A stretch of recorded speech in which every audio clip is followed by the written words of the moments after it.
নাযিল করে দিয়েছেন।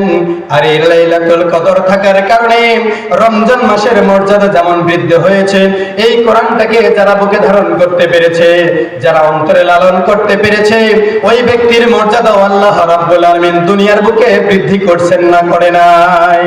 করছেন না করেন নাই?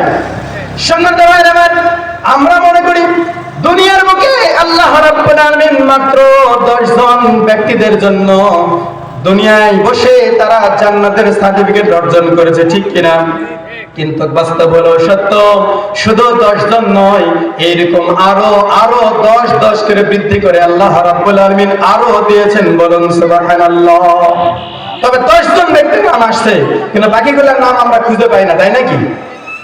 এখন বলেন তো, রাসূল পাক সাল্লাল্লাহু আলাইহি সাল্লাম যিনি শরীয়ত প্রণেতা, ওই 10 জনের মধ্যে কি রাসূলের নাম আছে? আছে? বলেন তো, পৃথিবীর মধ্যে যিনি জান্নাতের সর্দার হিসেবে আল্লাহ রাব্বুল আলামিন রাসূলকে শাফায়াত করে দিয়েছেন, বলেন তো মা ফাতেমার নাম আছে কি নাই? ওই 10 জনের মধ্যে আছে? 10 জনের মধ্যে খুঁজে পাওয়া যায় না। সম্মানিত ভাই আমার, এরকম করে আরো অসংখ্য আপনি আমি খুঁজে পাবো।